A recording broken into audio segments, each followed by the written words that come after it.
Hello friends, దేవుని కృప వల్ల అయ్యగారు అమ్మగారు మీ అందరికీ దేవుని యొక్క విలువైన ప్రసంగములు స్వయంగా రాసినవి మీకు అందచేయాలని కోరుకుంటున్నాను.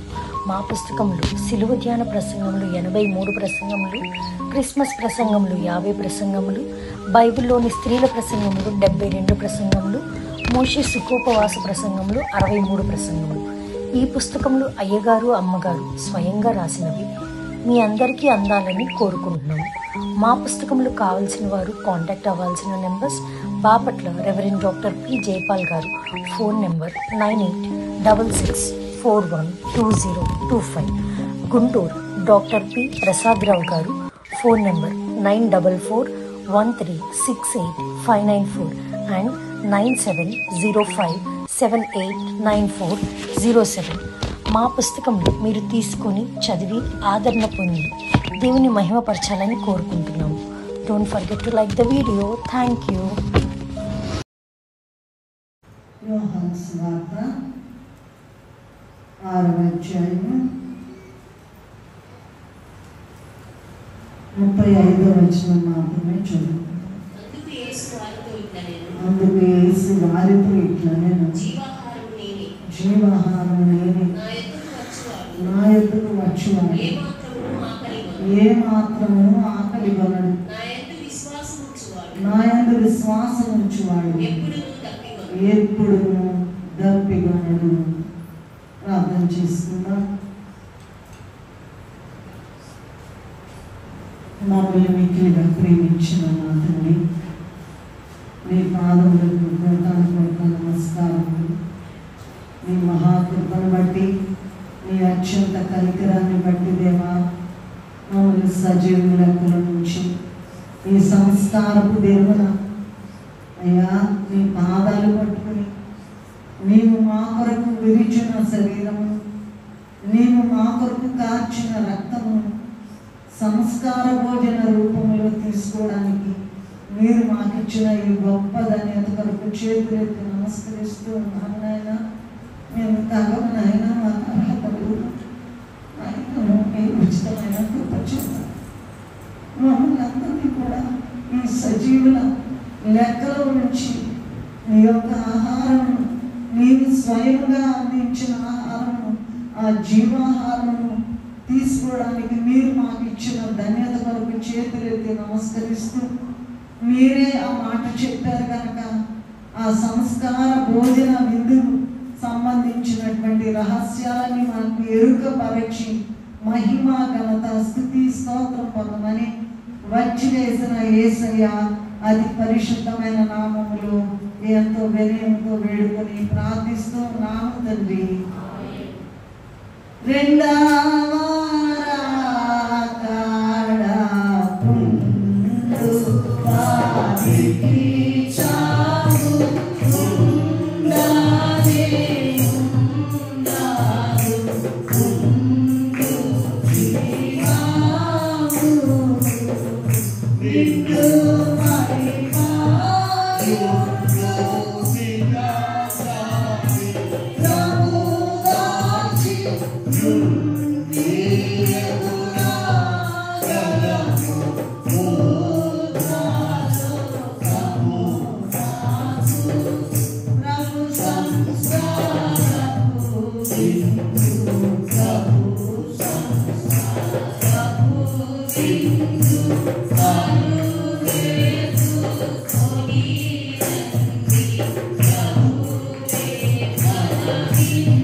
ఈ దినము మన ధ్యాన వాక్యము సంస్కార నియమములు, కట్టడలు లేదా నిబంధనలు. ఏంటండి చెప్పండి? సంస్కార నియమములు, కట్టడలు, నిబంధనలు. ఎన్నో సంవత్సరాల నుంచి తీసుకుంటూ ఉన్నాం. ఎన్నో సంస్కార ప్రసంగాలు విన్నాం. కానీ మనం అదే పాత పద్ధతిలోనే కొనసాగిస్తూ ఉన్నాం. ఏంటి కొనసాగించేది? జీవాహారం తీసుకోకుండా మామూలు ఆహారం తీసేసుకుంటాం.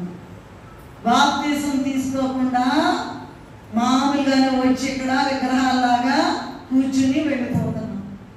కొంతమందికి అవకాశం ఉన్నా కూడా వచ్చి ప్రభు శరీర రక్త లేకుండా ఇళ్ళ దగ్గర కూర్చుంటున్నారు. అది ఎంత భయంకరమైన ఘోరమైన పాపమో ఈ విషయము ఈ దినము కొన్ని విషయాలు ధ్యానము చేసుకున్నామండి. ఎన్నిసార్లు తీసుకున్నాం? అసలు నియమం ప్రకారం, ఈ నియమాల ప్రకారం, కట్టడల ప్రకారం, మరి నిబంధనల ప్రకారం మనం నడుస్తున్నామా లేదా ఒక్కసారి మనలను మనము పరిశీలించుకుందాం. సరే, మనం ఈ వాక్య ధ్యానంలోకి వెళ్ళబోయే ముందు యోహాను సువార్త 6వ అధ్యాయము ఎవరు కూడా చదవనక్కర్లేదు. ఆ 6వ అధ్యాయంలో మనందరికీ తెలిసిన మాట ఏంటంటే, ఆ మాట 5 రొట్టెలు 2 చేపలు 5,000 మందికి పంచారు ప్రభు. సరే, 5 రొట్టెలు 2 చేపలు 5,000 మందికి పంచారు కదా 6వ అధ్యాయంలో. ఆ తరువాత ఆ జరిగినటువంటి మరునాడు ఆయన గలిలయ సముద్రం ఉంది కదా, ఆ అవతల ఉన్నటువంటి లేదా అద్దరిన ఉన్నటువంటి తిబేరియా సముద్రము ఆ ప్రాంతాల్లో సంచరిస్తూ ఉంటే జనం అంట చాలా మంది తండోపతండాలుగా ఆయన వెదకుతూ వచ్చారంట. వస్తే ప్రభు అన్నారంట, మీరు ఈ సూచక క్రియలు, ఈ సూచనలు చూచడం కాదు కానీ ఎందుకు వచ్చారంటే రొట్టెల కొరకు వచ్చారు. మనందరం అట్లానే ఉన్నాం. దేని కొరకు వచ్చామండి? రొట్టెల కొరకు వచ్చారు. ఎందుకంటే ప్రభు మామూలుగా మాట్లాడరు, ఆయన నోరు తెరవరు అసలు. మరి ధన్యతల కొండ మీద మాత్రమే ఆయన వాక్యం చెప్పేటప్పుడే నోరు తెరుస్తారంట, మిగతా అప్పుడు నోరు తెరవరట. సో హృదయాంతరంగా లేని తండ్రి కనుక ఏమన్నారంటే, మీరు సూచక్రియల కొరకు రాలేదు, మీరు రొట్టెలు భుజించడానికి వచ్చారు అన్నారు. అని చెప్తూ ఏమన్నారంటే, క్షయమైపోయే ఆహారం కొరకు వెతకబాకండి. ఏంటి? ఇప్పుడు నేను ఇచ్చే రొట్టెలు, మనం భుజించే భోజనము ఇవన్నీ కూడా నశించిపోయేవే, క్షయమైపోయేవే, నశించిపోయే. క్షయమైన ఆహారం కొరకు కష్టపడవద్దు, అక్షయమైన ఆహారం కొరకు కష్టపడండి. దానిని మీకు మనుష్య కుమారుడు ఇస్తారు, దీనికి తండ్రి అయిన దేవుడు ముద్ర వేసి ఉన్నారు అని చెప్పారు. అప్పుడు అన్నారంట, అట్లయితే మమ్మల్ని ఏం చేయమంటారు? ఎలాగా చేయాలంటే, ఎలాగ మేము దీన్ని కొనసాగించాలి, ఎలాగ మరి ఆ విశ్వాసాన్ని సంపాదించుకోవాలంటే ఏమి లేదు, ఒక చిన్న సూత్రము. దేవుడు అంటే ఆయన పంపిన వాని యందు విశ్వాసం ఉంచుటే దేవుని క్రియ. అది ఒక్కటే మీరు చేయాలని. మిగతా అన్నీ కూడా 99 చెత్తంతా పెట్టుకుని పౌలు గారు ఏమన్నారండి? ఎంతో గొప్ప విద్యాధికుడు అంట ఆయన. ఎన్ని పిహెచ్డీలు చేశాడో మరి నాకు తెలియదు కానీ గొప్ప విద్యాధికుడు అంట ఆయన. ఇన్ని ఉన్నా కూడా ఇవన్నీ కూడా ఏంగా ఎంచుకుంటున్నాడంట? పెంటతో సమానంగా ఎంచుకుంటున్నాం. మనమేమో చిన్న వాళ్ళని, చాలా చిన్న వాళ్ళని మనం హెచ్చించుకుంటున్నామని చెప్పడానికి నాకు చాలా బాధగా ఉంది. మరి ఏం చేయాలయ్యా అంటే, ఇదిగో ఆ క్షయమైన అంటే నశించిపోయే ఆహారం కొరకు కష్టపడవాకండమ్మా అయ్యా, అక్షయమైన ఆహారము దేవుడిస్తాడు, పరలోకం నుండి వచ్చిన ఆహారము దేవుడిస్తాడని చెప్పారు. అప్పుడు ఆయన అన్నారంట, అట్లయితే మరి పరలోకం నుండి అరణ్యంలో పరలోకము నుండి మోషే గారు ఇచ్చారు కదా ఆ ఆహారాన్ని, మరి పరలోకము నుండి వచ్చినటువంటి మోషే గారు ఇచ్చారు. మేము నిన్ను చూచి విశ్వసించడానికి ఏంటంట, మేము నిన్ను చూచి విశ్వసించడానికి మరి ఏం చేయమంటారు? అప్పుడు చెప్పారు ప్రభు, ఒక పెద్ద బాంబు పేల్చినట్టు ఒక్కసారి వణికిపోయారంట, షాక్ తిన్నారంట. ఏమన్నారంటే, జీవాహారం నేనే. ఇక ఇవన్నీ వదిలేసేయండి, మీ డిగ్రీలు వదిలేసేయండి, మీ భోజనాలు వదిలేసేయండి, మీ బడాయిలు వదిలేసేయండి, మీ యొక్క అంతస్తులు వదిలేసేయండి, మీ బోధాలు వదిలేసేయండి. జీవాహారమైన యేసు ప్రభుని పట్టుకుని ఆయన ఇచ్చే శరీర రక్తాలు పుచ్చుకుని దాని ప్రకారం నడిచినట్లయితే అంత్య దినమున నేను వారిని లేపును. నాకంటే గొప్ప దేవుడు ఎవరు కూడా లేరండి. ప్రకటన గ్రంథము మరి 1వ అధ్యాయము 18వ వచనం చదువుతారా దయచేసి? మొదటి వాడను, కడపటి వాడను, జీవించువాడను, మృతుడనైతులు గాని ఇదిగో యుగ యుగములు. అబ్బబ్బబ్బా, ఇప్పుడే కదా అభిలాషి పాట పాడాడు. ఏంటంటే ఎన్ని యుగాలకైనా నజరేయుడా నా యేసయ్యా, ఎన్ని యుగాలకైనా ఆరాధ్య దైవము నీవేనని గణమెత్తి నీ కీర్తినే చాటెదా. నజరేయుడా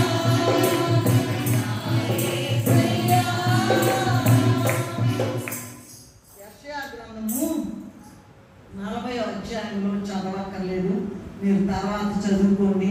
ఆయన శక్తి ఏంటో, ఆయన యొక్క మహిమ ఏంటో, ఆయన యొక్క గొప్పతనం ఏంటో, ఆయన యొక్క చెప్పలేని వివరించలేనటువంటి మహాత్మ్యం ఏమిటో యెషయా గ్రంథము 40వ అధ్యాయంలో మీరు చదువుకోండి తర్వాత. ఓకే, ఇప్పుడు మనం అసలు జ్ఞానంలోకి వెళ్తాం. ఈ సంస్కార నియమములు కట్టడలు అనేటువంటిది మన జ్ఞాన వాక్యం అండి. ఎందుకంటే చాలా సంవత్సరాల నుంచి తీసుకుంటున్నాం కదా, మా ఒక్కొక్కళ్ళకి 40, 50, 60, 70 ఉంటాయి కదండి. ఇంకా ఉంటే 80 కూడా ఉంటాయి ఎవరికైనా. ఓకే, ఎన్నిసార్లు తీసుకుంటున్నాము? అసలు నియమముల ప్రకారం మనం నడుస్తున్నామా లేదా? పేరుకి మాత్రం పెద్ద ఆఫీసర్ గారండి, పెద్ద డాక్టర్ గారండి, పెద్ద డిఈఓ గారండి, ఇంకెవరు ఐఏఎస్ ఆఫీసర్ అండి. ఇవన్నీ కాదండి, ఇవన్నీ కాదండి. జీవాహారమును నువ్వు పుచ్చుకుంటున్నావా? నేను ప్రభువుని ఒకటే అడిగా, నాకైతే టైం లేదు, చెప్పమన్నారు. రోజు 2 పూట్ల ఏదో ఊరు వెళ్ళి రావడం, మళ్ళీ సాయంత్రం వేళకి ఇక్కడ కూటానికి రావడం, వచ్చిన దగ్గర నుంచి ఇదే బుధవారం సాయంత్రం చెప్పమన్నారు అయ్యగారు. అప్పటి నుంచి రోజు ప్రయాణాలే. నేను ఒక్కటే అడిగా, కాళ్ళు కొట్టుకున్నాయా? ఆ జీవాహారం నేనే అన్నాను కదా, ఆ జీవాహారం సంగతి ఏంటో నాకు చెప్పయ్యా. నాకు తెలివి లేని దాన్ని, జ్ఞానం లేని దాన్ని, శక్తి లేని దాన్ని, భక్తి లేని దాన్ని అయినా కూడా చెప్పమన్నారు కనుక నీ యొక్క సంస్కార నియమములు కట్టడాల సంగతి చెప్పడానికి నేను యోగ్యురాలను కాదని ప్రభు సన్నిధిలో ప్రార్థించినప్పుడు ప్రభు ఇచ్చినటువంటి ఈ చిన్న ఆ సంస్కార ప్రసంగాన్ని గురించి మరి ప్రభు సహాయం చేశారు. మనము లోనికి వెళ్దాం. ఆనాడు ఇశ్రాయేలీయులకు మోషే ద్వారా అరణ్యములో పరలోకము నుండి ఇవ్వబడిన మన్నా విషయంలో అనేక నియమములు కట్టడలు ఉన్నాయట. వారు ఆ కట్టడలు నియమాలను అనుసరించి భుజించారట. ఏం భుజించారు చెప్పాలి? ఆహారం అంటే ఏమన్నారు అప్పుడు? ఆనాడు వెరీ గుడ్, మన్నాని తీసుకున్నారు, మన్నాని భుజించారు. ఓకే, ఆనాడు మన్నాని భుజించారు. ఈనాడు మనం ఏం భుజిస్తున్నాం? మనకు దేవుడు సంస్కార భోజనముగా విందు ఏర్పాటు చేసి పరలోకం నుండి దిగివచ్చి స్వయముగా ఆయన శరీర రక్తములనే ఆహారాన్ని మనకి ఇచ్చుచున్నారు. ఈ విందులో పాల్గొని ఈ ఆహారాన్ని భుజించడానికి మనము కూడా ఆచరించవలసిన బలమైన నియమములు కట్టడలు చాలా ఉన్నాయి. వాటి గురించి ధ్యానం చేసుకుందాం. దేవదాసయ్య గారు ఆ వారి యొక్క రచనలలో గొప్ప అంశాలు చెప్పారండి. ఏం చెప్పారంటే, మరి అయ్యగారు రాసిన 2వ పాటలో కావాలంటే మీరు చూసుకోండి. ఎఫ్రాయిము మాన్యములో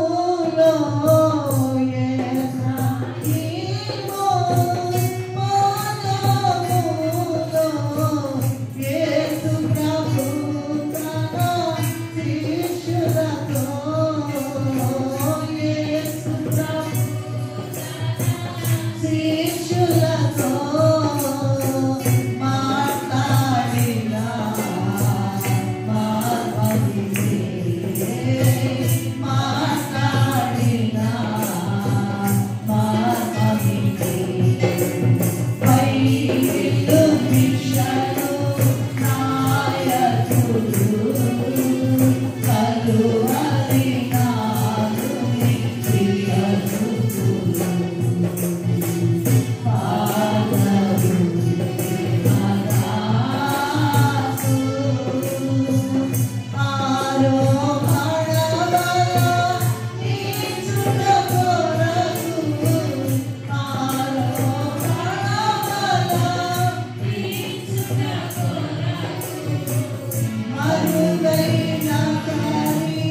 విషయాలేంటో మాకు చెప్పండి.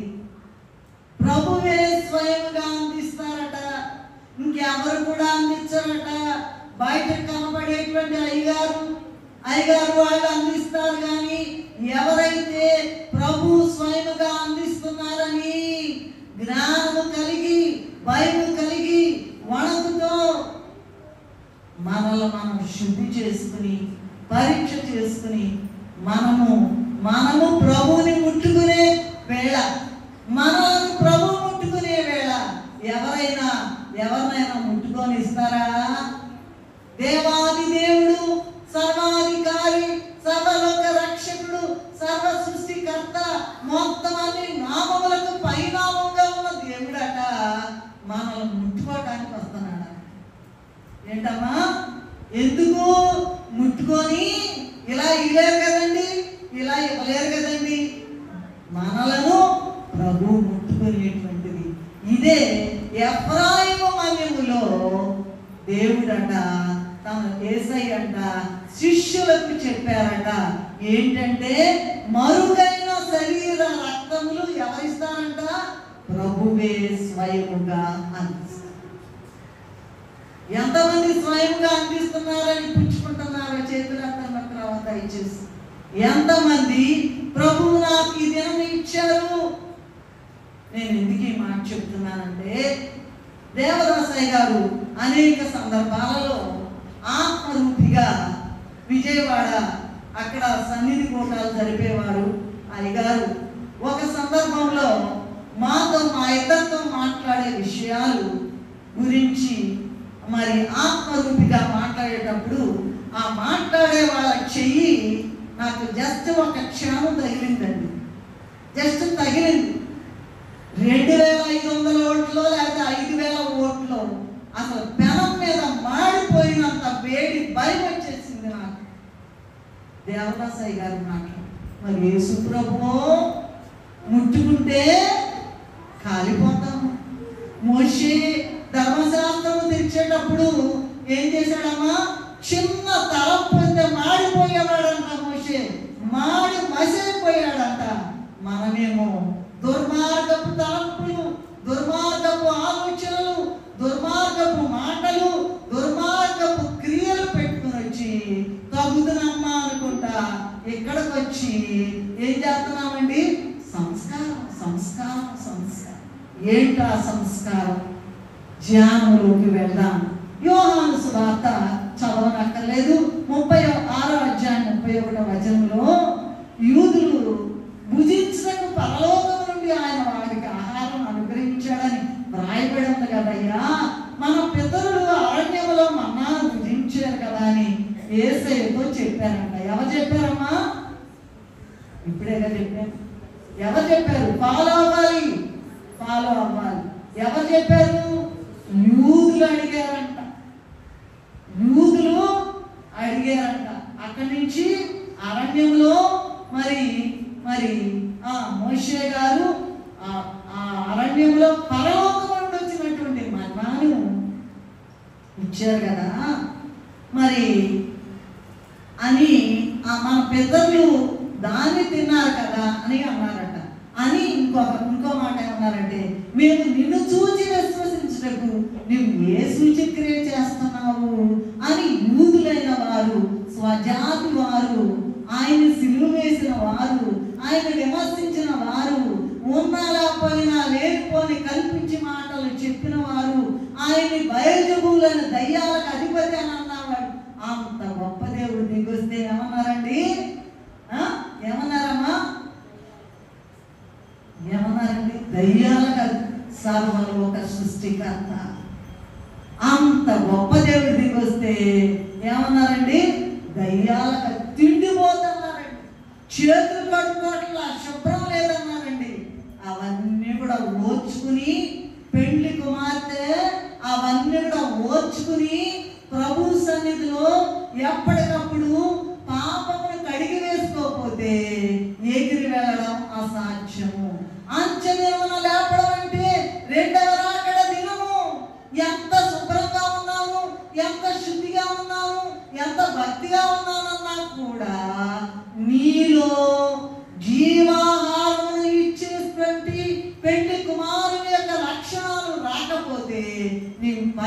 ఎగిరి వెళ్ళలేము. లోకము హేళన చేస్తుందని రాయిగారు రాశారు.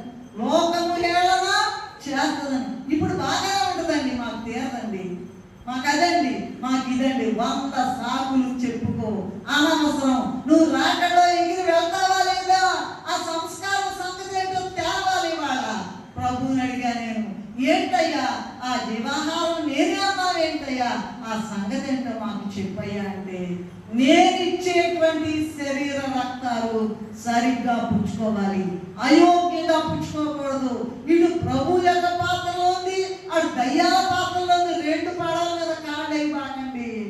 జాగ్రత్త జాగ్రత్త. దడ పుట్టింది నాకు ఆ విషయాలు చూస్తుంటే.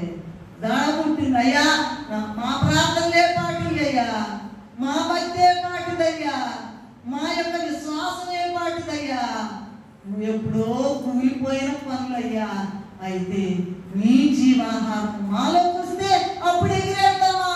అది పుచ్చుకోవడానికి యోగ్యత కావాలి.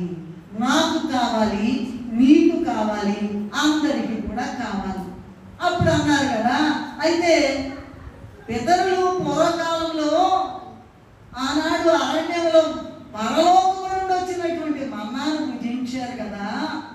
మరి మేము నిన్ను చూచి విశ్వసించడానికి నీవు ఏ సూచక్రియ చేస్తున్నావని, ఏమి జరిగిస్తున్నావని ప్రభుని అడిగారంట. అప్పుడు ప్రభు అన్నారు, యోహాను సువార్త 6:51, పరలోకం నుండి దిగి వచ్చిన జీవాహారం నేనే, ఎవడైనా ఈ ఆహారం భుజిస్తే వాడు ఎల్లప్పుడూ జీవిస్తాడు. ఎప్పుడు జీవిస్తాడంట? 70 ఏళ్ళు, 50 ఏళ్ళు, 100 ఏళ్ళు కాదండి, కాదండి, కాదండి. ఎన్నేళ్ళు జీవిస్తాడంట? ఎల్లప్పుడూ కూడా జీవిస్తాడట. యోహాను సువార్త 6:49-50లో, నీ పితరులు అరణ్యంలో మన్నాను తిన్నా కూడా చనిపోయారు. ఏం చేశారంట? మన్నాను తిన్నా కూడా చనిపోయారు. అంటే దీనిని బట్టి ఈనాడు ఈ సంస్కారం అనే భోజనం తినేవారు సావకుండునట్లు పరలోకం నుండి దిగి వచ్చిన ఆహారం ఇదే అని ప్రభు చెప్పారండి. ప్రియమైన దేవుని విశ్వాసులారా, ఆనాడు పరలోకం నుండి మోషే ద్వారా కురిపించబడినటువంటి మన్నా కంటే ఈనాడు మనము తీసుకునే సంస్కార విధిలో భుజించే ఆహారం ఎంత గొప్పదో, ఎంత ఘనమైందో, ఎంత విలువైందో, ఎంత శ్రేష్టమైందో ఆలోచించండి. అటువంటి ఆ మన్నాను భుజించటకు ఎన్నో నియమాలు ఉండగా మనకు ఎన్ని నియమాలు ఉన్నాయి? ఎన్ని నియమాల ప్రకారం నడుస్తున్నాం? ఎన్ని నిబంధనల ప్రకారం నడుస్తున్నాం? ఊరికేనే గుడ్డెత్తి చేలో పడ్డట్టుగా వెళ్తున్నామా? అది ఇప్పుడు తెలియదండి. అందరు కూడా కొండలను అంటారంట, పర్వతాలను అంటారంట, మా మీద వచ్చి పడండి, మాకు మరణం రావడం లేదు. అప్పుడు కాదండి, దీపం ఉండగానే ఇల్లు చక్క పెట్టుకోవాలి. బతికుండగానే ఆయన యెహోవా దొరుకు కాలంలో మీరు ఆయన్ని వెదకండి. దొరికే కాలం ఏంటది? బతికుండగానే. చస్తే ఒక్క క్షణం కూడా ఉండలేదు, తీసుకెళ్లి అవతల రాలేస్తారు. యెహోవా దొరుకు కాలంలో ఎన్నిసార్లు సంస్కారం తీసుకుంటున్నారు మీరు? ప్రభు ముట్టుకునేటువంటి ఆ యొక్క అనుభూతి పొందగలుగుతున్నారా? ప్రభు చేతుల్లో నుండి తీసుకుంటున్నారా? సరే, ఒకసారి అరణ్యంలో ఆనాడు మన్నాను భుజించడానికి గల నియమాలు కొన్ని చూసుకున్న తర్వాత ఇప్పటి మన కాలానికి వద్దాం. నిర్గమకాండము కొన్ని నియమాలు, నిబంధనలు ఉన్నాయి, కట్టడలు ఉన్నాయి. మరంటండి ప్రభు అంట, అసలు నా నియమ నిబంధనల వాళ్ళు ప్రకారం నడుస్తారో లేదో అని వారిని పరీక్షించడానికట మన్నాని కురిపించాడట. Underline the point. నా నియమాల ప్రకారము, నా మాటల ప్రకారము, నా యొక్క సూత్రాల ప్రకారము, కట్టడల ప్రకారము అనుసరించి ప్రజలు నడుస్తారో లేదోనని మన్నాను ఆనాడు కురిపించాడట. అంతకన్నా శ్రేష్టమైన అయితే వాళ్ళందరూ కూడా అతిక్రమించి మధ్యలోనే రాలిపోయారు. చచ్చిపోయారు, సర్పాల చేత కరవబడి చచ్చిపోయారు, అలా చచ్చిపోయారు. ఇప్పుడు అలా చచ్చిపోకుండా ఉండడం కోసమని ప్రభు జీవాహారం నేనే, అదంతా కాదు, నన్ను పట్టుకోండి, నన్ను ముట్టుకోండి. ప్రభువే స్వయముగా అందించేటువంటి ఆహారము ఎంత శక్తి గలదు. ఏంటా శక్తి? ఆయన లక్షణాలు మనలోకి వస్తుంది. ఆయన చూపిన ప్రేమ, ఆయన చూపిన క్షమ, ఓర్పండి, ఓర్పు, ఓర్చుకోవాలి. రేగ త్వర పడకు, ఓర్చుకో. ఎన్ని భయంకరమైన మాటలు మాట్లాడతారో. ప్రభువునే మాట్లాడితే మనం ఒక లెక్కదామంటండి.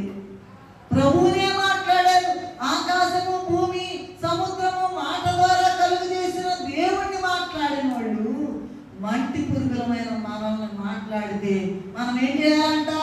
రేగబాగా, రేగ త్వరపడకు, ఓర్చుకో, ఓర్చుకో, ఓర్చుకో అని చెప్పారు. సరే, ఇక నేను అటు వెళ్తే మళ్ళీ టైం సరిపోదు కనుక మన్నాను పూజించడానికి అప్పుడు వారికి ఇవ్వబడినటువంటి నియమ నిబంధనలు త్వరగా వెళ్దాం.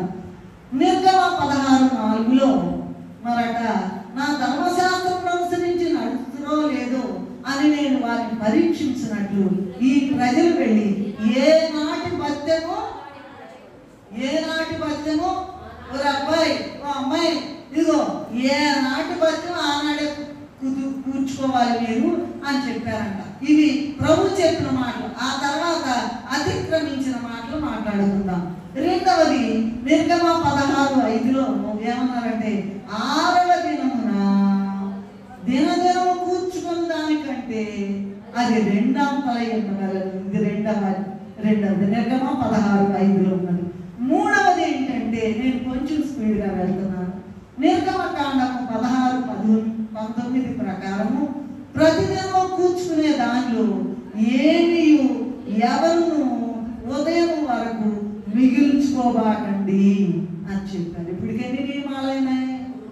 3 అయినాయి. నెక్స్ట్ నిర్గమకాండము 16వ అధ్యాయము 24-25 చూసినట్లయితే నేను చెప్పేస్తున్నాను, టైం లేదు కనుక చదవడానికి. విశ్రాంతి దినమున అది బయట దొరకదు కనుక ఆ దినము 6వ దినము 2 అంతలు కూర్చుకుని దాన్ని అట్టి పెట్టుకోండి అని చెప్పారు. ఇది 4వ నియమం. 5వది ఏంటంటే, నిర్గమకాండము 16వ అధ్యాయము 32-34 వరకు చూసినట్లయితే, మీ వంశస్థులందరూ చూసినట్లు మన్నాని ఒక ఓమెరు పట్టు పాత్రలో నింపి సాక్ష్యపు మందసము ఎదుట ఆహారమును దాన్ని ఉంచాలి అని చెప్పారు. ఏమన్నారంటే, ఇవన్నీ మెయిన్ కండిషన్స్. ఇవి కట్టడలు, నియమాలు, నిబంధనలు ఇవి చెప్పారండి. ధర్మశాస్త్రం అంటే అదేనండి. అతిక్రమించేశారు. దేవుడు చెప్పిన నియమములు, కట్టడలు వీళ్ళు అన్నీ కూడా అతిక్రమించేశారు. అతిక్రమించిన వారు ఆనాడు ఉన్నారు, ఈనాడు కూడా ఉన్నామండి. ఈనాడు కూడా ఉన్నాం. ఏం అతిక్రమించారు ఇప్పుడు చూద్దాం. నిర్గమకాండము 16వ అధ్యాయం నియమ నిబంధనలు ఏంటో చూసుకున్నాం. తర్వాత ఎలా అతిక్రమించారో చూసుకుంటున్నాం. నిర్గమకాండము 16:20 మన్నాను ఉదయం వరకు మిగిల్చుకున్నారు. ఏం చెప్పారు? మిగిల్చుకోవద్దు. ఏ దినము, ఏ నాటి పద్యము ఆనాడే. అంటే ఆశ అన్నమాట, పేరాశ. ఏంటండి? పేరాశ. కొద్దిగా ఇచ్చామంటే నెత్తికెక్కుతారు, పగలబట్టిపోద్ది. కొమ్ము ఎత్తకుడి, ఎత్తుగా కొమ్ము ఎత్తకుడి. పగలబట్టి ఏమైందంట? కూర్చుకుంటే ఏమైందంట? వదిలిపెడితే ఏమైందంట? ముంచుకుంటే ఏమైందంట? చచ్చారు. తర్వాత మీరు చూడండి, 1 కొరింథీయులకు రాసిన పత్రిక 10వ అధ్యాయం 8-10 వరకు ఉన్నటువంటి మీరు తర్వాత చదువుకోండి, సమయం లేదు కనుక. 16:20 చెప్పానమ్మ నేను. 16 ఏం చెప్పాను? 20. మన్నాను ఉదయం వరకు మిగుల్చుకొనగా అది పురుగు పట్టి కంపు కొట్టెను. మోషే వారి మీద కోపపడెను. రెండవది చూసినట్లయితే నిర్గమకాండము 16వ అధ్యాయం 24వ వచనంలో విశ్రాంతి దినమున ఉదయం వరకు ఉంచుకోండి, పర్వాలేదు. అప్పుడు ఉంచుకున్నారంట, అది పురుగు పట్టలేదంట, కంపు. ఏ రోజు ఆ రోజు ఏమైంది? పురుగు పట్టింది, కంపు కొట్టింది. ఆదివారం కూర్చుకుంది దేవుడి మాట కదండి, దేవుడు చెప్పిన మాట, అది పురుగు పట్టలేదు, కంపు కొట్టలేదు. అలాగే నిర్గమకాండము 16వ అధ్యాయం 25-26 వచనంలో విశ్రాంతి దినమున అయ్యా బయట దొరకదు. ఏంటంట? విశ్రాంతి దినమున కేవలము 6 దినాలు పనిచేసి 6 దినాలు సృష్టి చేసి 7వ దినమున దేవుడు విశ్రమించాడట. అలాగే 6 దినాలు కూర్చుకోండి, 7వ దినమున ఏం చేయాలంట? అదే కూర్చుకోవాలి. ఎంత గొప్ప దేవుడండి, ఎంత గొప్ప దేవుడండి. ఇంతకన్నా ఆశ్చర్యం ఎక్కడ? రోజు కూర్చుకునేదేమో మిగుల్చుకుంటే పురుగు కంపు కొట్టింది. 6వ దినమున అంటే విశ్రాంతి దినము కొరకు అట్టి పెట్టుకున్నదేమో పురుగు పట్టలేదు, కంపు కొట్టలేదు. ఎందుకంటే విశ్రాంతి దినమున ప్రభువు ఆయన ఆరాధించాలి, ఆయన స్తుతించాలి, ఆయనకి దండం పెట్టుకోవాలి. ఈ దినం వరకు నన్ను బ్రతికించేవయ్యా అని నమస్కారం పెట్టుకోవాలి, కనుక ఆరాధించాలి. కనుక విశ్రాంతి దినాలు వెళ్ళి బయట ఏరుకోకూడదు మన్నాని. అందువలన 16 నిర్గమకాండం 25-26లో విశ్రాంతి దినమున మన్నా బయట దొరకదు అని చెప్పారు. అయితే అలా చెప్పినా కూడా వారిలో కొందరు 7వ దినమున కూర్చుకొని వెళ్ళగా వారికి ఏమీ సిగ్గుందంటండి. ఆడ సంగతి మాట్లాడుకుంటున్నాం, నాకు సిగ్గుందా, మనకు సిగ్గుందా అది చెప్తాను. ఇప్పటి సంగతి కూడా వద్దాం, అవతల వద్దాం. వారికి ఏమీ దొరకలేదంట. చెప్పి దేవుడు చెప్పిన ఏ మాట అయినా నిరర్థకం కాలేదని లూకాసు వార్త 1వ అధ్యాయం 37 ఉంది కదా, అది అతిక్రమించి వెళ్ళొద్దురా అబ్బాయి, 7వ దినాన వెళ్ళొద్దంటే వెళ్ళిపోయారు. సిగ్గులాగా వెళ్ళిపోయారు. ఏం చేశారు? బుద్ధి లేని వారు వెళ్ళిపోయారంట, బుద్ధి లేని వారు వెళ్ళిపోయారంట. వాళ్ళకి ఏమీ దొరకలేదు. ఇంకొక అతిక్రమం ఏంటంటే నిర్గమకాండము 16-17 16వ అధ్యాయం 17-18 వచనంలో మన్నా ఎక్కువ కూర్చోబాగండి, ఎంతమంది ఉంటే అంతమంది కూర్చుకోండి అన్నారు. వీడు చూడమ్మా అన్నమ్మ, వీడు చూడమ్మా అన్నమ్మ, వీడు చూడు. ఏంటంట? ఇప్పుడు నేను చెప్పింది ఏంటి చెప్పండి? ఎక్కువ కూర్చుకోవద్దు, ఎవరికి ఎంత కావాలో అంతే కూర్చుకోండి అన్నారండి. అయితే ఎక్కువ కూర్చుకున్న వాళ్ళకి ఎక్కువ కావాలి, తక్కువ కూర్చుకున్న వాళ్ళకి తక్కువ కావాలి. బుద్ధి మనం కనుక మనము 8 మంది ఉంటే 8 మందికి సరిపోయింది కూర్చుకోవాలంటే 15 మంది కూర్చుకున్నారంట, అది పురుగు పట్టింది, కంపు. దేవుని మాట లెక్క లేకుండా అయిపోయింది. తిమోతేయులకు రాసిన పత్రికలో అంచె దినముల్లో మీరు చదవనక్కర్లా, అపాయకరమైన కాలములు. సరే, ఇప్పుడు సంగతి మళ్ళీ ఆ లైన్లోకి వద్దాము. కనుక ఎక్కువ కూర్చుకున్న వాళ్ళు అతిక్రమించేసారు, దేవుడు చెప్పిన మాట వినలేదండి. ఎక్కువ కూర్చుకున్న వాళ్ళకి ఎక్కువ అవ్వలేదు, అది మాయమైపోయింది. తక్కువ కూర్చుకున్న వాళ్ళకి తక్కువ కాలేదు. అది ఆనాడు మా పితరులైన యూదులు తీసుకున్న మన్న యొక్క విశేషము. సరే, ఇప్పుడు మన దగ్గరికి వద్దామండి. మనము నేటి సంస్కారం ఇందులో మనము భుజించేటువంటి ఆయన శరీర రక్తాలలో కఠినమైనటువంటి నిబంధనలు ఉన్నాయి. ఎందుకు చెప్తారు ఎవరైనా? మన్నా తిన్నా కూడా ఆనాడు చచ్చిపోయారు. నేనిచ్చే ఆహారము, నేనిచ్చు నీళ్ళు త్రాగేడి వాడు ఎన్నటికైనా దాపుకొనడు అని చెప్పిన యేసు క్రీస్తే సన్నిధి చేరరండి. హల్లెలూయా, దేవుడే జీవజలము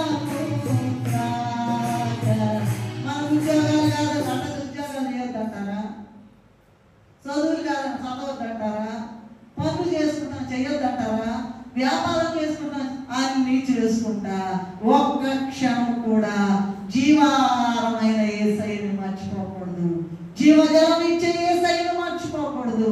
సరే, యోహాను సువార్త. ఇప్పుడు నేటి సంస్కారం ఇందులోకి వద్దాం. మనం భుజించే ఆయన శరీర రక్తాల్లో ఉన్నటువంటి కఠిన నియమాలు చూసుకుందామండి. యోహాను సువార్త 6వ అధ్యాయము 49-50 వచనాలు చూసినట్లయితే, మీ పితరులు అరణ్యంలో భుజించినను తిన్నా కూడా మన్నాను చనిపోయేది, దీనిని తినువారు చావకుండునట్లు పరలోకము నుండి దిగి వచ్చిన ఆహారం ఇది. ఏది ఏది ఏమా? ప్రభు సంస్కారపు విందు,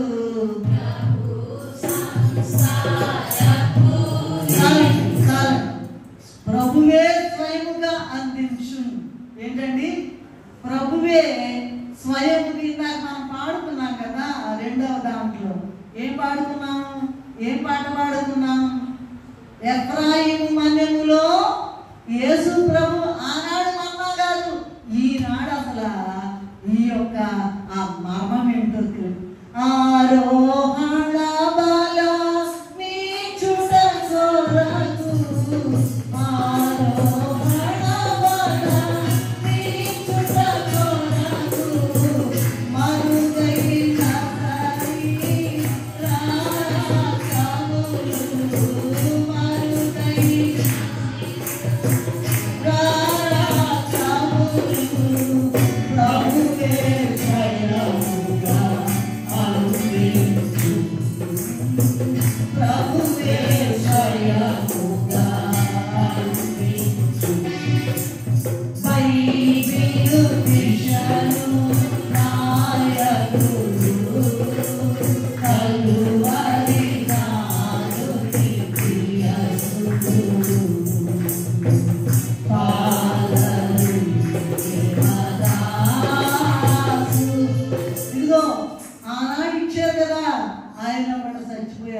నేను చెప్పాను కదా నాకు రెఫరెన్స్.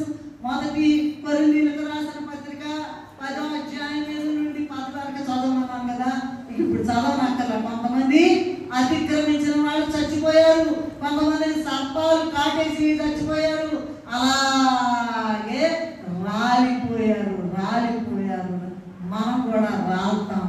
రాలకుండా ఉండడానికి దేవుడు ఈ మరుగైన శరీర రక్తాలు ప్రభువే స్వయముగా అందిస్తూ ఉన్నారు. అది ఒక నియమం. ప్రభువే పరలోకం నుండి దిగి వచ్చిన ఆహారం ఇదే. ప్రియమైన దేవుని విశ్వాసులారా, చనిపోయే మన్నాకి అన్ని నియమాలుంటే చెప్పారు కదండి, ఏ నాటి బతి ఆనాడే, ఏ దినానికి కాలానికి అదే, ఆరోగ్యంగా కూర్చుకోవాలి. ఇవన్నీ కూడా కట్టలు. చనిపోయారు, తిన్నా కూడా చచ్చిపోయారు. మరి చనిపోయే ఆ మన్నాకి అన్ని నియమ నిబంధనలు ఉంటే, ఈనాడు చనిపోకుండా ఉండాలంటే, ఎగిరి వెళ్ళాలంటే, ఆరోహణ బలం ఇచ్చుట కొరకు మరుగైన ఏంటండి? మనకు కనపడం. పాపపు కళ్ళు, పాపపు శరీరము, పాపపు చూపులు, పాపపు తలంపులు, పాపపు నడక, పాపపు పడక, వీటన్నిటిలో ఉండే మనకేం కనపడతాడండి? యేసయ్య పరిశుద్ధుడు. ఆయన పరిశుద్ధుడు. మన మాటలో పరిశుద్ధత, చూపులో పరిశుద్ధత, క్రియలో పరిశుద్ధత, పడకలో పరిశుద్ధత, నడకలో పరిశుద్ధత, అన్నిట్లో పరిశుద్ధత కలిగి ఉంటేనే నువ్వు చూస్తావు. కానీ ఎక్కడ కనపడుతున్నాడు యేసయ్య? కనపడ్డ కదా. వచ్చినప్పుడు ఏమవుతుంది? కమ్ముకుంటూ వస్తుంది కడవరికి నాము, అయ్యో అయ్యో నాకెంతో వేదన విన్నాము.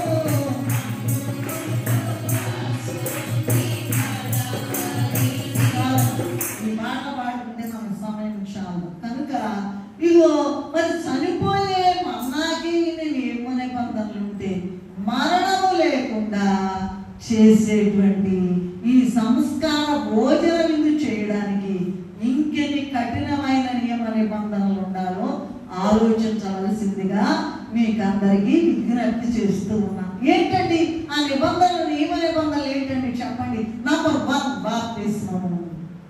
ఆయన శరీర రక్తాలను మనకిచ్చేటువంటి యేసు ప్రభువే మత్తయి సువార్త 3:13లో, మార్కు 1:9లో ఉన్నట్లుగా ఆయనే బాప్తిసం తీసుకున్నారు. అంతేకాక యోహాను సువార్త 3:22లో అలాగే 4:1లో ఉన్నట్లుగా ప్రభువే బాప్తిసం ఇచ్చారు. ఆయన బాప్తిసం తీసుకున్నారు, బాప్తిసం కూడా ఇచ్చారు. కనుక ఈ సంస్కారం ఇందులో పాల్గొనే మనము బాప్తిసం తీసుకోవడం ఎంతో అవసరము. ఏంటండి? బాప్తిసం లేకుండా ఉండడం చాలా బాధగా ఉంది నాకు ఈ మాట చెప్పడం. అది గొప్ప నేరం. బాప్తిసం తీసుకోవాలి, సంస్కారం దగ్గరికి రావాలంటే మన కళ్ళకి ప్రభు కనపడ్డు. బాప్తిసం తీసుకోవాలి, అందరి ఎదుట నేను యేసయ్య బిడ్డను, ఆయన రక్తంలో కడిగబడిన బిడ్డను. కొంతమంది ఆశపడ్డారు. ఏమనండి? మన సిలువ కుమారం ఉంది కదా, ఆమె భర్త గారు బృందాన్ని వాళ్ళు వచ్చిందండి, రాలేదా? నేను పండగ చేసుకుంటా, అందరికీ భోజనాలు పెడతా, నేను సంస్కారం బాప్తిసం ఏమా సిలువ కుమార్ నిజమేనా అని చెప్పారంట. చాలా బాధ వేసింది, చాలా దుఃఖం వేసింది. తీసుకోకుండానే పరలోకం వెళ్ళారు. ఎంత బాధ, ఎంత బాధ. మరి నీవు నేను ఎప్పుడో మరణం ఎప్పుడు వచ్చునో మరి మనం ఎరగము. పరమగురుని సమయం ఉండగానే వెళ్ళి పరమగురుని దర్శనము చేద్దాము అని రాశారు. దర్శనము చేసి క్రిస్మస్ కాలంలో పాడతాం. మరణం ఎప్పుడో, ఇప్పుడో ఎప్పుడో మనం ఎరుగు. ఈ క్షణం సాయంత్రం నేను లేకపోవచ్చు. ఆయన దయ, ఆయన నిశ్చితమైన దైవాన్ని బ్రతుకుతూ ఉన్నాం. బాప్తిసం తీసుకోకపోవడం అనేటువంటిది గొప్ప నేరము. ఎందుకంటే ప్రభువు చేసి చూపించిన మాదిరిని మనం చేయలేకపోతున్నాం. దేవుడే తీసుకుంటే మనము తీసుకోలేమా? మనం తీసుకోవద్దా?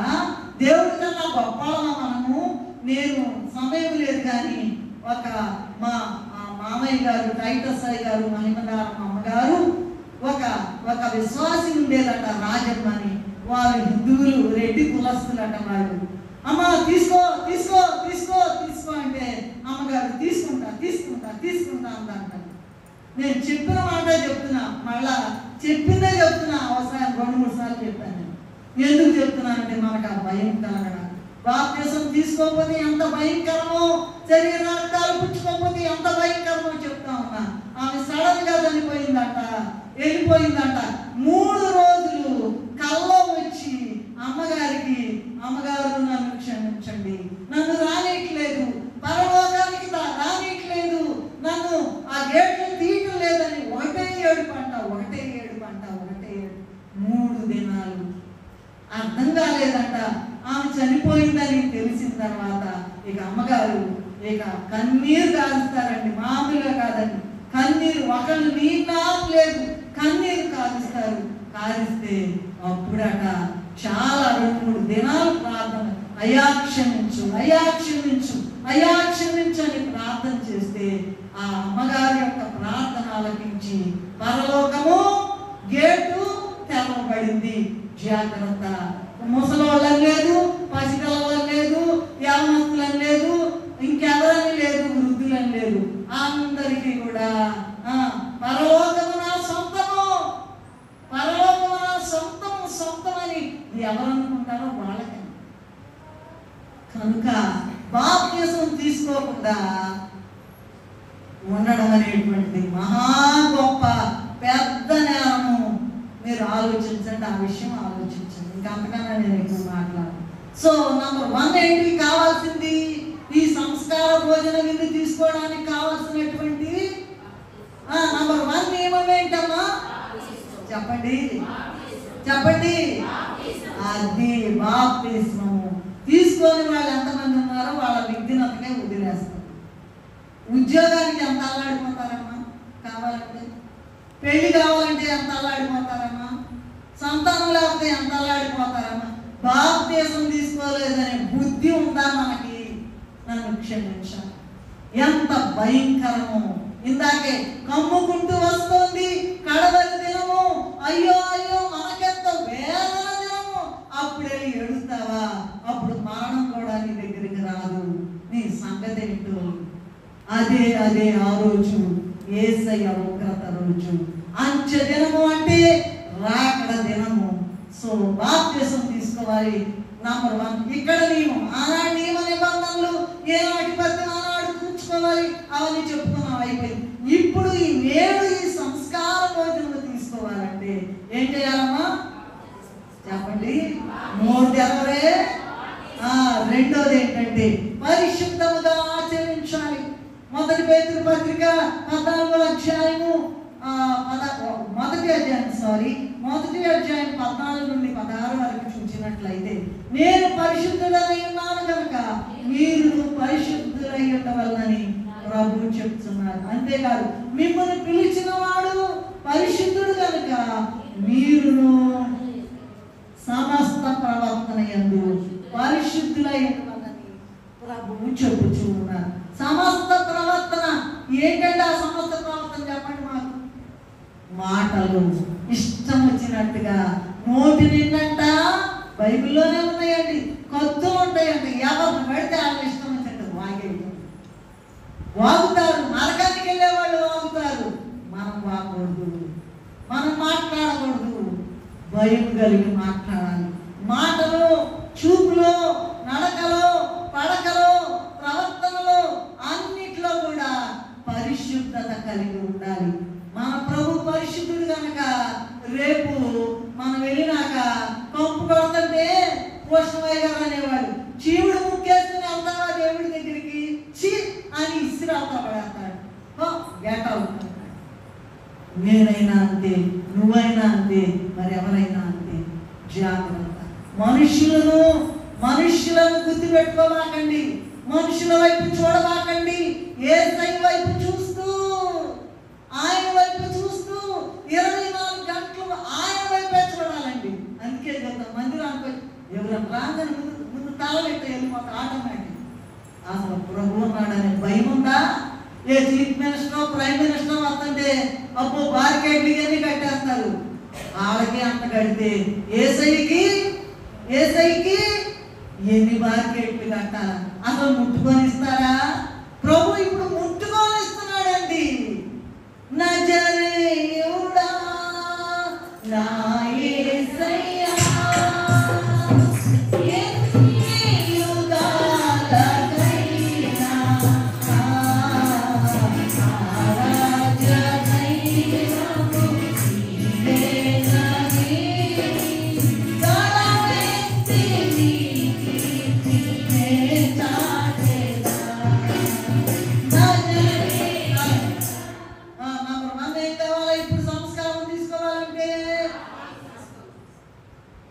అయితే మరి ఏం చేయాలంటే నేనేం చేయాలి చెప్పండి?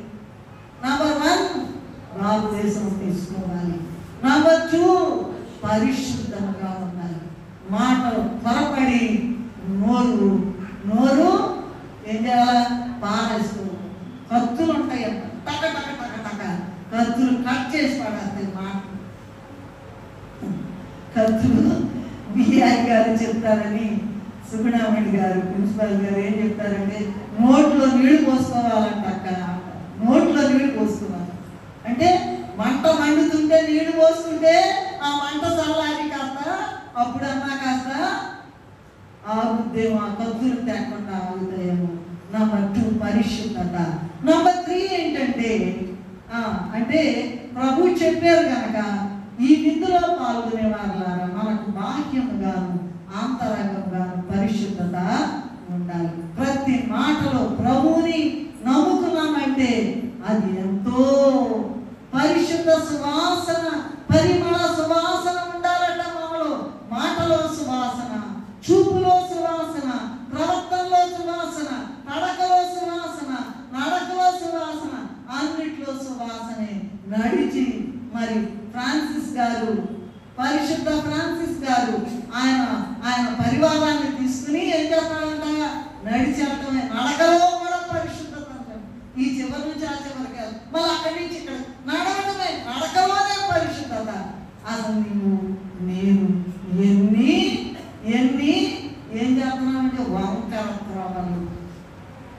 యెషయా గ్రంథంలో వంకర త్రోవలు తీసివేయబడింది. సరే, సెకండ్ పాయింట్ అయిపోయింది. బాప్తిస్మము, పరిశుద్ధత. మూడవది ప్రభువుని జ్ఞాపకం చేసుకుంటూ చేయాలి. ఏం చేయాలా? ప్రభు శరీర రక్తాలు తీసుకునేటప్పుడు ప్రభువుని జ్ఞాపకం. లూకాసు వార్త 22:19 చదవండి త్వరగా. నన్ను జ్ఞాపకం చేసుకునేటకై దీన్ని చేయండి అని చెప్పారండి. 22:19 లూకా. మనము దీన్ని తీసుకునేటప్పుడు అసలు ప్రభువుని జ్ఞాపకం చేసుకుంటున్నామా లేదా? చాలమ్మా దయచేసి చాలు. ఈ విషయము 1 కొరింథీయులకు రాసిన పత్రిక 11:24 ఉంది, చూడగలం. ఇక్కడ విషయం ఏంటంటే, ఏం చేయాలంట? ఇది తీసుకునేటప్పుడంట, ప్రభు యొక్క శరీర రక్తాలు తీసుకునేటప్పుడంట ఏం చేయాలంట? చెప్పండమ్మా.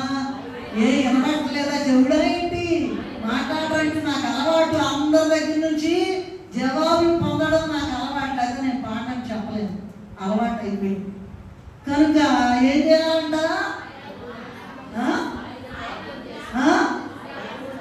ఆయనను జ్ఞాపకం చేసుకోవాలి. అసలు జ్ఞాపకం చేసుకుంటున్నామా?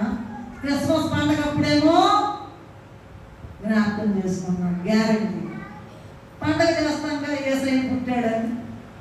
ఈస్టర్ పండగ అప్పుడేమో ప్రభు తిరిగి లేచాడు మానవ నుంచి అని జ్ఞాపకం చేసుకుంటాం. అప్పుడు మరి సంస్కార భోజనం సంగతి ఏంటంటే, అసలు జ్ఞాపకం చేసుకుంటున్నామయ్యా, నీ లక్షణాలు నాలోకి రావాలయ్యా. నాలో ఉన్న గర్వాన్ని తీసేయ్యా, అసూయను తీసేయ్యా, ద్వేషాన్ని తీసివేయ్యా, దుర్మార్గతను తీసివేయ్యా, పొగరు తీసేయ్యా. కాళ్ళు పట్టుకుంటున్నానయ్యా అని అడుగుతున్నావా? అసలు జ్ఞాపకం ఉంటున్నాడా ప్రభు? నన్ను జ్ఞాపకం చేసుకున్నట్టుగా దీన్ని చేయమని చెప్పారు. మరి జ్ఞాపకం చేసుకుంటున్నామా లేదా? ఇది 3వ నియమం. 4వది ఏంటంటే,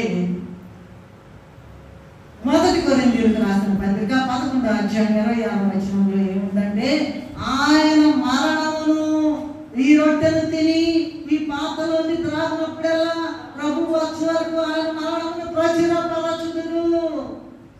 ఏంటంట? ఇది తీసుకునేప్పుడల్లా ఏం చేయాలంట?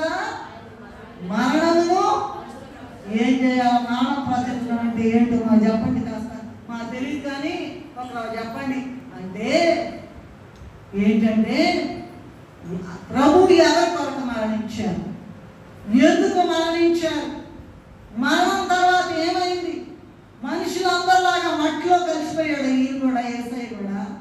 మనుషులందరూ ఏంటండి, ప్రపంచంలో భూమి మీద ఎన్ని లోకాల్లో కూడా ఎక్కడ కూడా ఈ అద్భుతం చచ్చిపోయిన వాళ్ళు లేవలేదు. ఎందుకు మరణించారు? ఎవరి కొరకు మరణించారు? మరి మరణం తర్వాత ఏమైంది? మనుషులందరిలాగా మట్టిలో కలిసిపోయాడా లేదా తిరిగి లేచాడా? ఈ విషయాన్ని సంస్కారంలో పాల్గొనే వారందరూ కూడా ఏం చేయాలంట?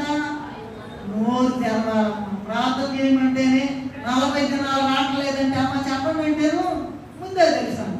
ఏం తెలుసంట? రాదని ముందే తెలుసు అంటే, రాదని ముందే నోరు మూసుకొని ఉంటాడమ్మా. నరకానికి వెళ్ళండి, క్షమించండి. మనం చెప్పండి అమ్మా. దగ్గరున్న వాళ్ళకి మర్చిపోయారేమో పెద్దవాళ్ళు అంటే, ముందే చెప్పారమ్మా. వాళ్ళకి ముందే చెప్పారా? ఏం చేయాలంటే ఆయన మరణాన్ని ప్రచురించాలి. ఎంతమంది చేస్తున్నారు ఈ పని? మరణాన్ని ప్రచురించాలి. యేసయ్య నీ కొరకు వచ్చాడు, నా కోసం వచ్చాడు, నా పాపం భరించడానికి. ఏ పాపము ఎరుగనటువంటి ఆయన భూమి మీదకి వచ్చాడు, నీ కొరకు మరణించాడు, నీ కొరకు రక్తం కార్చాడు, నీ కొరకు భయంకరమైన శిలువ శ్రమ మరణము పొందాడు. అమ్మా, నువ్వు కూడా నమ్ముకో, యేసయ్యను నమ్ముకో. అంత గొప్ప దేవుడు ఆయన. ఇంత గొప్ప దేవుడు ఎక్కడ కూడా లేదు. ఏమన్నా అనుకుంటారేమో మరి? ఏమన్నా అనుకుంటే నువ్వు నరకానికి వెళ్ళను. నరకానికి వెళ్ళకుండా ఉండాలంటే ఆయన మరణమును ఉంది. ఇక్కడ మాట చూడండి, 1 కొరింథీయులకు రాసిన పత్రిక 11:26 ఆయన తిరిగి లేచాడు. ఆయన మరణాన్ని ప్రకటించాలి. ఆయన మరణాన్ని ప్రకటిస్తున్నావా? ఆయన లేచాడు కనుక నన్ను లేపుతాడు అనేటువంటి ఆ గొప్ప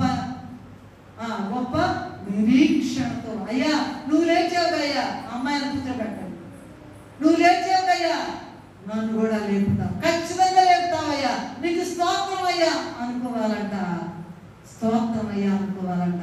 ఆ విశ్వాసం, ఆ నిరీక్షణ నీకు ఉందా లేదా?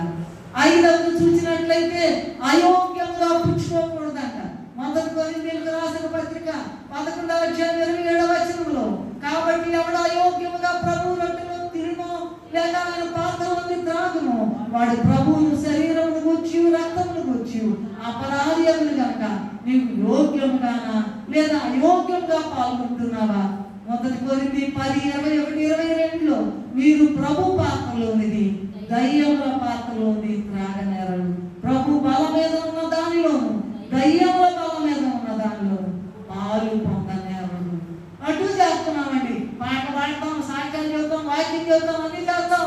ఇదిగో అద్భుతాలు, నీ నామముననే అద్భుతాలు చేయలేదా అన్నాడు. అద్భుతాలు చేయటువంటి మాటలేంటి అమ్మా? యేసే పేరట అద్భుతాలు చేయటం అంటే మాటల.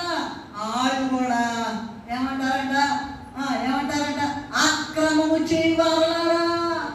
ఒక దినమే ప్రార్థన అయిపోతుంది, మళ్ళీ 4 రోజులు ఉండదు. ఒక దినం కోటానికి వస్తారు, మళ్ళీ 4 రోజులు రాదు. అటువంటి అక్రమం ఉండకూడదు, అయోగ్యంగా పుచ్చుకొనకూడదు. అటు ప్రభు పాత్రలోను ఇటు దయ్యాల పాత్రలోను రెండింటిలో కూడా పాలు పొందకూడదు, అయోగ్యంగా పుచ్చుకొనకూడదు. ఇది 5. 6వది ఏంటంటే మనందరం కూడా ఒకే శరీరం అయి ఉన్నాం. 1 కొరింథీయులకు రాసిన పత్రిక 10వ అధ్యాయం 16-17లో చూసినట్లయితే మనందరము కూడా ఆ ఒక్క రొట్టెలో పాల్పంచుకుంటున్నాము. రొట్టె ఒకటే కనుక అనేకులమైన మనము కూడా ఒక్క శరీరం అయి ఉన్నాం. ఈ భావం నీకుందా? ఏమా, ఏం భావం? అసలు ఇది అర్థమైందా మీకు ఈ మాట? చూడండి, ఉదాహరణకి మీరున్నారు, ఒక మనిషి, ఆడ మనిషి, మగ మనిషి ఉన్నారు. మీ శరీరంలో ఉన్న వేరు అవయవాలు అంటే కళ్ళు, కాళ్ళు, చేతులు, ముక్కు, నోరు, చెవులు ఇవన్నీ కూడా వేరువేరుగా ఉన్నాయా? కళ్ళు నేను అటు వెళ్తానంట, చేతులు ఇటు వెళ్తానంటయా, కాళ్ళు ఇటు నా ఇష్టం వచ్చినట్టుగా వెళ్తానంటయా? అవన్నీ కలిపి ఎలా ఉన్నాయి? ఒక్క శరీరంగానే ఉన్నాయి. ఇదిగో ఆమె ఎట్లా, ఈమెట్లా, ఆయన ఇట్లా తెల్లారేసి బతుకంతా ఈ దౌర్భాగ్యస్థితేనా? ఏమా, తెల్లారేసి ఆళ్ళ మీద ఇల్లు, ఎల్లి మీద పిల్లి, పిల్లి మీద ఎల్లి, బతుకైపోయింది, ఇకపో వెళ్ళిపోమా. నేనైనా అంతే, నువ్వైనా అంతే. ఎంతకాలం మనప్పుడు, ఎంతకాలం ఆ అక్రమపు బ్రతికి ప్రభుని చూడాలి, చూడగలగాలి. మరి ఇదిగో ఈ వేరు, ఆ వేరు, ఒక్క శరీరమే. నేను చెప్పిన మాట ఎన్నో అని చెయ్యి అంటదా, కాలు అంటదా, గుండె అంటదా, పళ్ళు అంటయ్యా, ఏమైనా అంతా కూడా ఒకే శరీరము. Only 1 single body. ఇద్దరు తల శరీరాలు, అబ్బో 2 శరీరాలు కలిపి ఉంటారు, 2 తలలు వచ్చినాయి అని మాట్లాడతారు. మనిషికి ఉండేది నువ్వు భూమి మీద ఎక్కడికన్నా ఏ దేశం అన్నావో ఒక తలే, ఒక చెవే, 2 కళ్ళే, ఒక ముక్కే, ఒక నోరే, 2 చేతులే, 2 కాళ్ళు. ఏమా, ఆలోచిస్తున్నారా మీరు? అందరూ ఒకటిగా ఉండాలి. బుద్ధి లేకుండా నోరు మూసుకొని భయం కలిగి మందిరంలో ఒకరి మీద ఒకరు మాట్లాడకూడదు. వెళ్ళామంటే చేసేవంటే నరకానికి చాలా కఠినంగా మాట్లాడుతూ ఉన్నాను. ఎందుకంటే సంవత్సరాల తరబడి తీసుకుంటున్నాం కానీ మనలో మార్పు లేదు. నన్ను కూడా ఇంక్లూడ్ చేసుకుంటున్నాను కానీ భయం. ఏదైనా మాట మాట్లాడగానే, అయ్యా నన్ను క్షమించయ్యా, నేను ఏం మాట్లాడానో నాకు తెలియదయ్యా. మేము మాట్లాడమని మా బజార్లో అందరికి పేరు, నోరు తెరము, కొత్త పుస్తకాలు వేసి కూర్చుంటారన్న భయం. ఏమైనా మాట్లాడితే తప్పు చేస్తామేమో అనే భయం. అయితే విమర్శలు వస్తూ ఉంటాయి, అవన్నీ మాకు లెక్కలేదు. అవన్నీ కూడా ప్రభు చూసుకుంటాడు. మాకేం భయం? మా తండ్రి యెహోవా మా తండ్రి కాడా యేసువా ఎన్నా కాడా అబ్రాముగా వీరు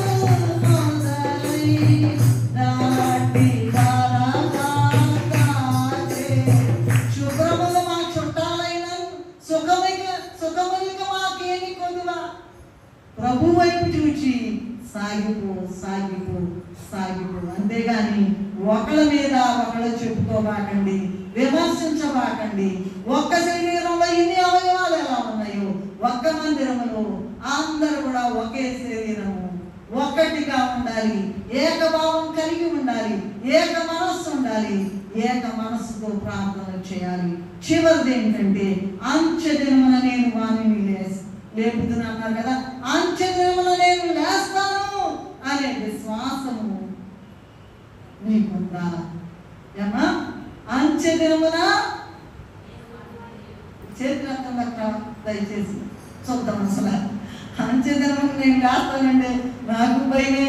కాకంటే కూడా పెద్ద పెద్దవాళ్ళు అన్నమాట, నాకు భయం అంటుంటారంట. భయమే. కానీ ఆ విశ్వాసంతో ఏం చేయాలా? చెయ్యాలి. నేను లేస్తా చూద్దాం. అమ్మో పర్లేదు, దేవుని ఇస్తాం. అంచె దినమున నేను లేస్తాను. యోహాను సువార్త 6:39, 40, 44, 54లో ఏముందంటే నా శరీరం తిని నా రక్తం త్రాగువాన్ని అంచె దినమున లేపుదును అని ప్రభువే స్వయంగా చెప్పారు. సంస్కార విధిలో పాల్గొనే నీకు ఈ నిరీక్షణ అసలు ఉన్నదా లేదా? ఇది ఖచ్చితమైనటువంటి నీకు. ఎందుకంట ఆరోహణ బలం ఇచ్చుట కొరకు మరుగైన శరీర రక్తములు ప్రభువే స్వయంగా అందించు. ఇచ్చినప్పుడు ఏమవుద్ది? మనలో ఉన్న దుర్మార్గతంతా కొట్టుకుపోద్ది, కోపం కొట్టుకుపోద్ది, పొగరు కొట్టుకుపోద్ది, గర్వం కొట్టుకుపోద్ది. ఆయన్ని పోయి తగ్గించుకుని, ఆయన ఎలా తగ్గించుకున్నారు? పొడుస్తున్నా సరే, ముళ్ళకిరీటం పెట్టినా సరే మాటలతో పొడుస్తారు, కత్తులు మాటలతో పొడుస్తారు. అయితే ఆయన ఏం చేశాడు? ఆయన చంపిన వాళ్ళని కూడా, బల్యముతో పొడిచిన వాళ్ళని కూడా, తండ్రి వీరేమి చేయించున్నారో వీరు ఎరుగరు కనుక వీరిని క్షమించమని అన్నారు. సో అంచె దినం అంటే ప్రభు రెండవ రాకలో వచ్చే దినం. మనందరికి తెలిసిన వాక్యం అయ్యగారు ఎప్పుడు చెప్తూ ఉంటారు. 1 దశలోనికి రాసిన పత్రిక 14:16-17 నీవు చనిపోయి సమాధిలో ఉన్నా, బ్రతికి సజీవులుగా ఉన్నా, ప్రభు రెండవ రాకడలో వచ్చినప్పుడు ఈ విందులో పాల్గొనే నిన్ను ప్రభు తప్పకుండా లేపుతానని చెప్పారు కనుక ఆ విశ్వాసంతో బ్రతుకు సాగించాలి నీవు నేను కూడా. ఎప్పుడు వస్తుంది? ఎప్పుడు లేపుతారు? పైనున్న లక్షణాలు ఏమంటాయి? బాప్తిసము, తర్వాత చెప్పండి, పరిశుద్ధత, ప్రభువుని జ్ఞాపకం చేసుకోవడం, నెక్స్ట్ అయోగ్యముగా అంతేనా కాదా? Very good. ఆయన మరణమును ప్రచురపరచడం. తర్వాత సిగ్గుపడకుండా ఏమన్నాడు? ఆయన పేరేంటి? దావీదు మహారాజు 40:9 ఏమన్నారండి? నా పెదవులు మూసికొనక మహాసమాజంలో నీ సువార్తను ప్రకటించి ఉన్నానని నేనంటే ఆయనకేం పట్టిందండి? 40 సంవత్సరాలు రాజుగా మరి సిగ్గులేదా అంటారు కదా. నాకేం సిగ్గులేదయ్యా, నా ప్రభు కొరకు నేను వెళ్ళిపోతా, నేనేమైనా చేస్తా. మరణమును ప్రచురించాలి, అయోగ్యంగా పుచ్చుకోకూడదు. అందరూ ఒకే శరీరం గుర్తు పెట్టుకోవాలి. పొగరు వదిలేయండి, గర్వం వదిలేయండి, కులాలు వదిలేయండి, చెత్తంతా వదిలేయండి. పౌలు గారు చెప్పినట్టు మొత్తం పెంటంతా వదిలేసి ఆయన అనుకున్నారు కదా, ఆయన అన్నారు కదా, ఆ మాటే మాట్లాడతాను. నేను ఇంకా ఎక్కువ మాట్లాడతాను. యేసు వైపు చూచు మన ఎదుట ఉంచబడిన ఇవన్నీ ఊరికినే 70 ఏళ్ళు, 80 ఏళ్ళు, 100 ఏళ్ళు, లేకపోతే ఒకరోజు ఈవిడే యుగ యుగములు ఆయనతో పరిపాలించాలంటే ఈ శరీర రక్తాలు కరెక్ట్ గా పుచ్చుకుని 7 పాయింట్లు కూడా ఫుల్ఫిల్ చేసినప్పుడు మనం మంచి దినమున ఆయన చెప్పినట్టుగా అయ్యా నువ్వు లేపుతానన్నావు, అయ్యా నన్ను లేపయ్యా అని రోజు ప్రార్థన చేసుకోవాలి. అట్టి కృప తండ్రి మనకు అనుగ్రహించును గాక.